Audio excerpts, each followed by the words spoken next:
안녕하십니까 수험생 여러분. 오늘도 즐겁고 그리고 기쁘게 강의를 시작하도록 하겠습니다. 오늘은 103조 중요한 법조문입니다. 사회 질서에 반하는 법률행위에 대해서 살펴보도록 하겠습니다. 그거에 앞서서 법률행위 목적이라는 개념이 있습니다. 근데 이미 말씀을 드렸습니다. 법률행위 하면 제가 뭐라고 생각을 했죠? 법률하게 되면 매매계약, 의사표시, 법적 효과, 키포인트가 거기라고 했습니다. 여기 경우에는 법률행위 목적이란 법률행위 매매계약의 목적, 매매계약 목적이란 매매계약의 법적 효과.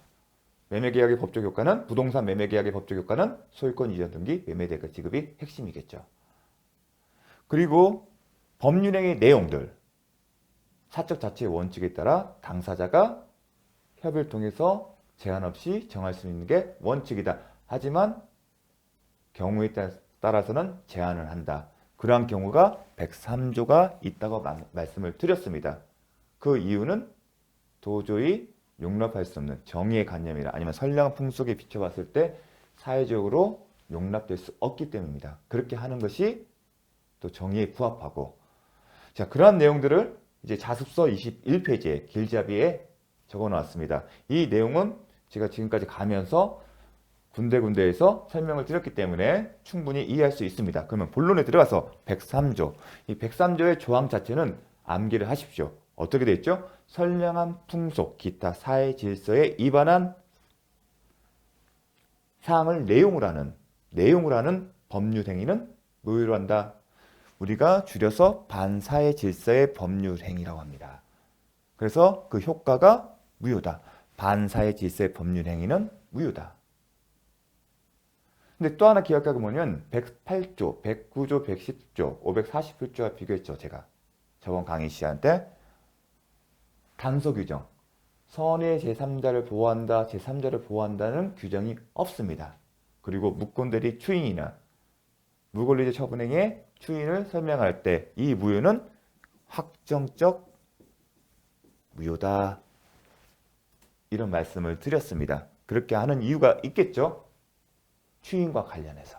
그래서 그 정도는 아시겠습니다. 시험 출제는 뭐냐면 그럼 선량한 풍속 기타 사회 질서에 반하는 게 뭘까? 이제 강학적으로는 유형화시킵니다. 너무 추상적이니까. 대표적인 뭐 정의의 관념에 이바된다. 저희가 이제 이중매매가 이제 이제 유형에 포함되는 건데 그런 게 나오는데 그런 부분 시험은 나오진 않습니다. 우리 공인중개사 민법에서는 사회 질서에 반하냐 안 하냐 해당되냐 그것만 묻습니다. 이제 어떤 경우냐면 뭐 반사회 질서의 법률 행위로 무효인 경우가 어떤 경우인지 그렇지 않은 경우인지 그게 출제 포인트 1이고요. 두 번째로 출제 포인트는 뭐냐면 반사회 질서의 법률 행위 무효일 때 선의 제3자 보호 규정이 없음에도 불구하고 저 3자가 보호되는지 아니면 확정적 무효 행위에 대해서 추인 그 부분에 대해서 묻는 지문이 출제되고 있습니다. 그래서 우리 시험 포인트는 두 번째는 효과, 그 효과의 의미를 하는 겁니다. 결국은 효과의 의미를 하는 겁니다. 그리고 세 번째는 부동산 이중매매. 이중매매는 최근에 2번 출제가 됐습니다. 최근에 한번 출제했는데 2번 다 사례형으로 출제됐고 출제된 지문들은 이해를 전제로 하는 내용들이었습니다. 그래서 저 또한 이 이중매매를 설명할 때는 별도로 하나씩 살펴볼 것이고 이 언급한 내용들은 이미 제 오리엔테이션 개념 했던 채권행위, 물권행위, 채권, 물권 그런 내용들이 반복될 겁니다. 자, 그러면 다시 돌아가서 보도록 하겠습니다. 일단 개념은 선량한 풍속 기타 사회 질서 이게 구체적으로 무슨 의미인지는 우리가 알 필요는 없습니다. 몰라도 지장이 없습니다. 다만 요거 하나는 아셨으면 좋겠습니다. 위반 행위의 유형.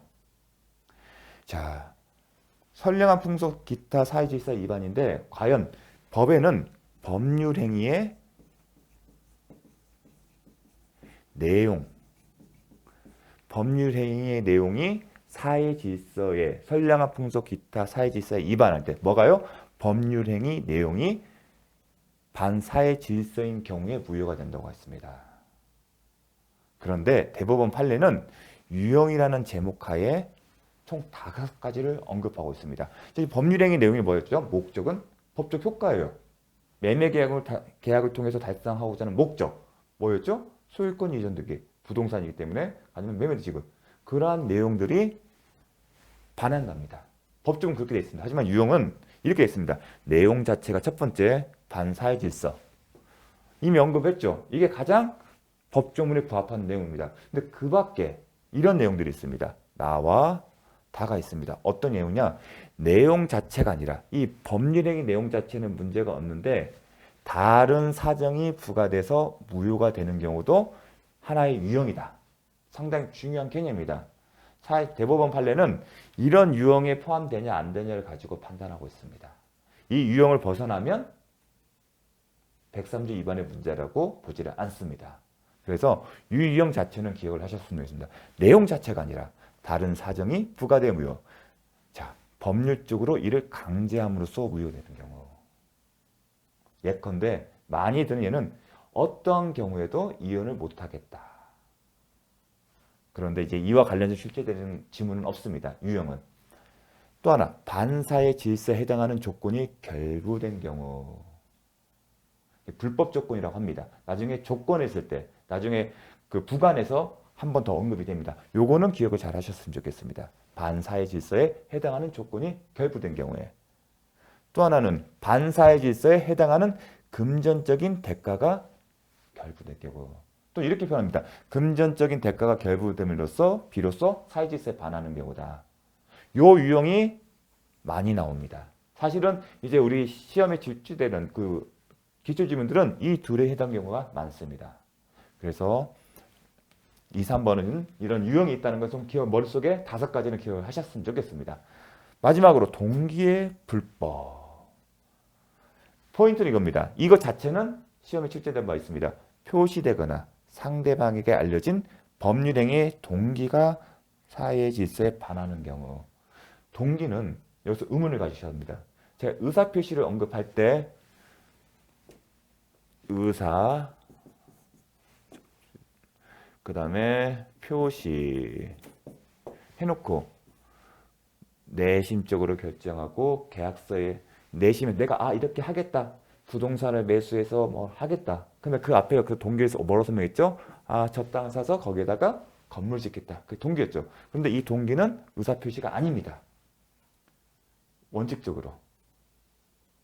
동기는 의사표시가 아니에요. 구분됩니다. 따라서 근데 제 법률행위 내용은 뭐였죠? 의사표시였죠. 항상. 동기는 포함이 안 돼 있어요.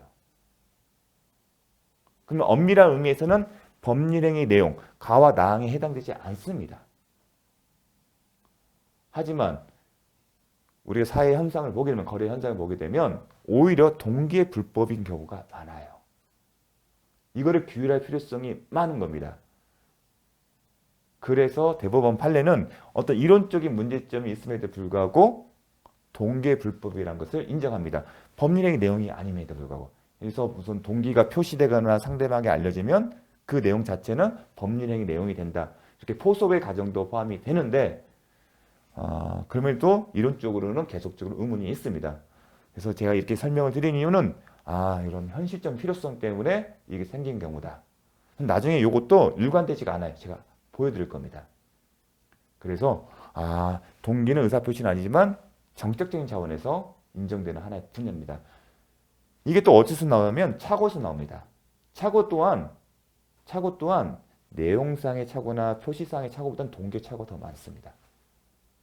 근데 동기 자체는 법률의 내용이 아니에요. 하지만 포섭하는 과정은 필요해요. 법률행 직접적인 내용은 아니더라도. 포섭됐다고 해서 법률 내용이 되는 것은 아니지만 이론적인 어떤 논리적인 어떤 문제는 있지만 현실에 있어서는 동기 불법이나 동기 착오가 많기 때문에 하나의 유형으로 포섭시킨 겁니다. 그렇게 이해를 해주죠. 그렇기 때문에 이 부분이 출제된 겁니다. 그런 문제의식이 있고 실무상 논의가 많기 때문에. 그래서 표시되거나 상대방에 알려진 법률행위 내용은 아니지만 무효를 시키려면 정당한 근거가 필요합니다. 그게 뭐냐? 상대방에게 표시되거나 알려진 경우.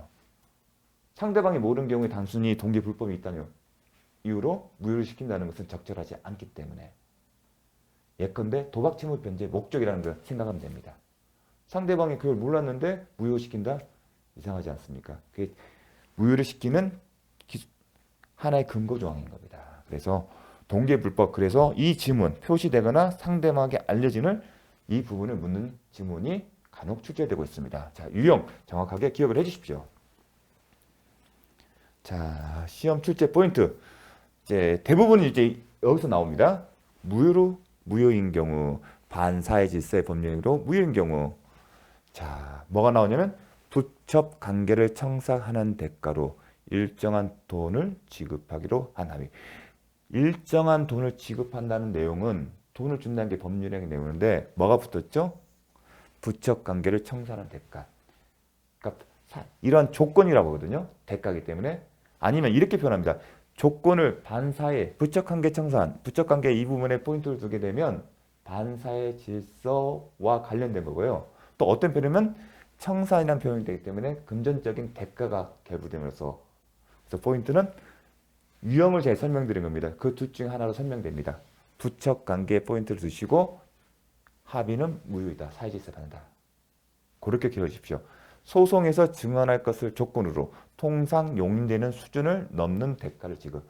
포인트는 통상 용인되는 수준. 통상 용인되는 수준은 뭐냐면 교통비 아니면 오늘 나 때문에 하루 뭐 쉬었기 때문에 그 기회비용, 아니 일용직이면 그날의 임금, 그 일용직의 임금, 그 정도, 그걸 얘기합니다. 그걸 벗어나서 나는 대가 지급은 약정은 무효다. 뭐라고요? 통상 용인되는 수준을 넘는 대가. 이거 어떻게 보냐면 반사회 질서적인 조건이나 아니면 금전적인 대가가 결부함으로써 무효가 된 사회질서에 반하게 된다. 그렇게 표현합니다. 왜냐하면 소송에서 증언하는 것은 법률상 의무가 있어요. 그 불가매수성이라는 특성이 있습니다. 그래서 그런 것들을 이제 법률을 가게 되면 그런 것들을 설파하면서, 그렇기 때문에 대한민국 사람이라면 소송에서 증언할 의무가 있고, 그러하기 때문에 불가매수성의 특징이다. 돈으로 살 수 없다는 게 특징입니다. 이 증언을 돈으로 사게 되면 안 된다는 거. 다만 통상에 용인된 수준, 예컨대 교통비 이렇게 생각하십니다. 근데 그 초과해서 넘는 대가 중과했을 때 약정은 무효가 된다는 겁니다.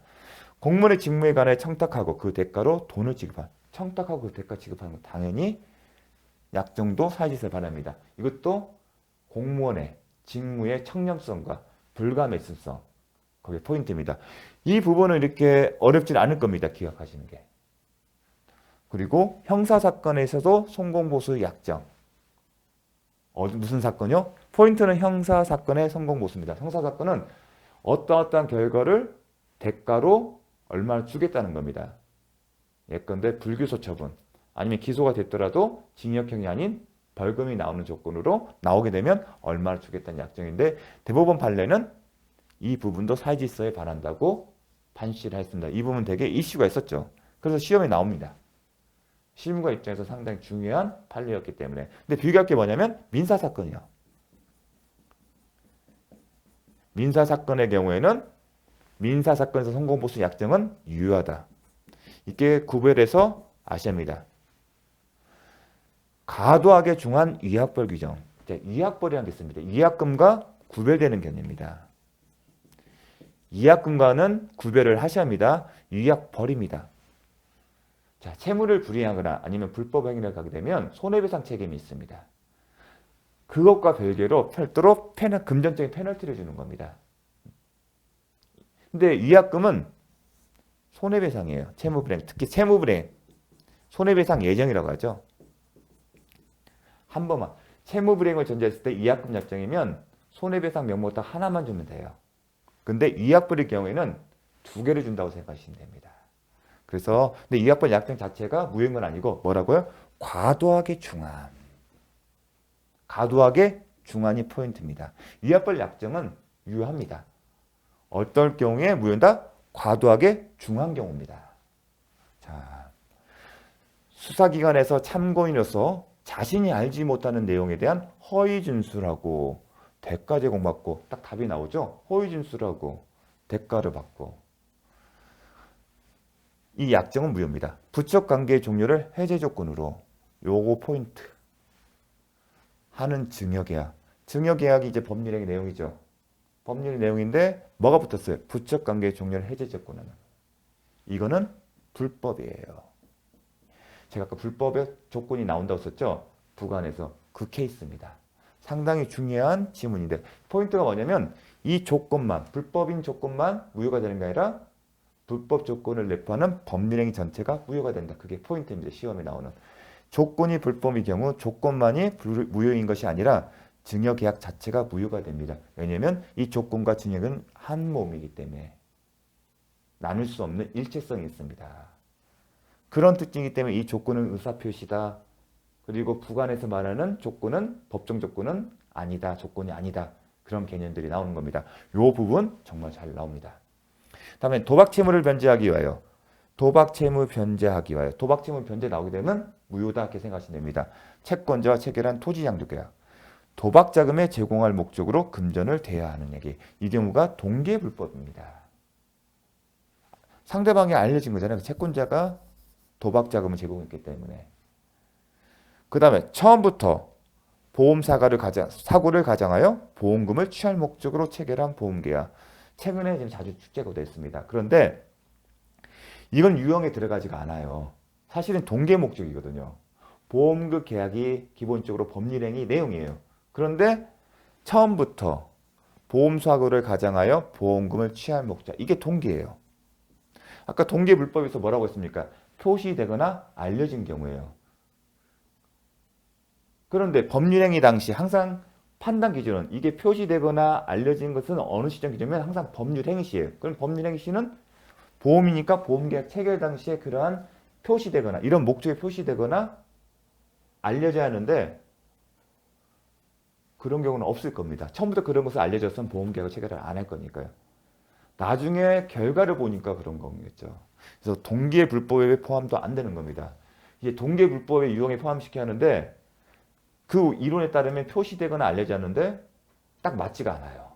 자, 이런 정책적인 문제가 있지만 유형화는 시켰지만 또 포섭되지 않는 이런 부분이 있습니다. 그랬다 보니 실무적으로나 이론가에서는 되게 이 부분에 대해서 할 말이 많은 거죠. 야, 이게 동계불법인데 대법원 판례에 따르면 표시되거나 알려진 경우인데 그런 경우가 아니잖아.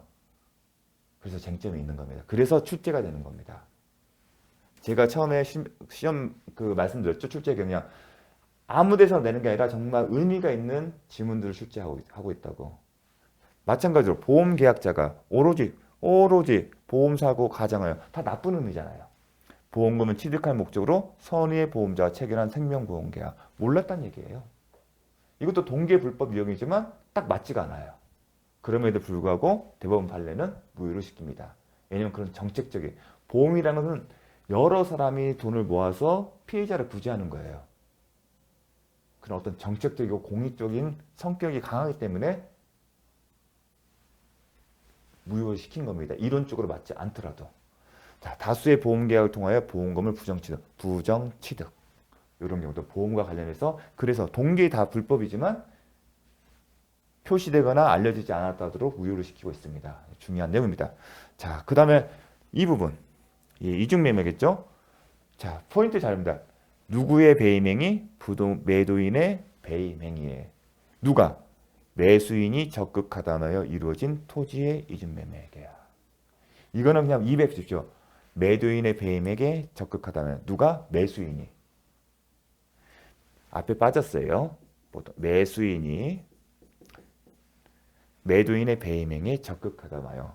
포인트는 배임행위. 매도인의 이중매매 계약 자체가 문제가 되는 게 아니라 매도인의 이중매매 계약은 원칙적으로 유효합니다. 다만 예외적으로 그 이중매매 계약이 배임행위에 해당돼야 합니다. 그리고 매수인이 적극하다며야 합니다. 그래야만이 그러한 이중매매 계약에 대해서 무효를 한다. 다시 나중에 설명할 겁니다. 포인트가 뭔지를 기억을 하십시오. 이미 매도된 부동산임을 알면서도 매도인의 배임에 적극하다. 이게 포인트예요. 매도인의 배임 행위에 적극하다하여 이루어진 저당권 설정 계약도 뭡니다. 이중매매 법리를 확장한 겁니다. 본래는 여기서 출발했는데 이러한 경우에도 그러다 보니 시험 출제가 이제 이중매매 계약뿐만 아니라 이런 거에서 확장이 되기 때문에 의미가 있기 때문에 기출지문으로 나오는 겁니다. 자주. 자, 사회 질서 위반이 아닌 경우 이 경우와 이 경우가 사실 혼동하기 쉽습니다. 왜냐면 자 보세요. 포인트가 강제 집행을 면할 목적으로 부동산의 허위에 근저당권 설정 등기를 하는 경우, 강제 집행 면할 목적으로 이런 경우 사회에서는 종종 많습니다. 또 양도소득세를 회피할 목적으로 실제로 거래한 매매대금보다 낮은 금액으로 매매계약 체결하는 것, 이런 경우도 많습니다. 그럼 딱 순간 우리가 직관적으로는 이것도 무효가 아닐까 생각을 할 수가 있습니다.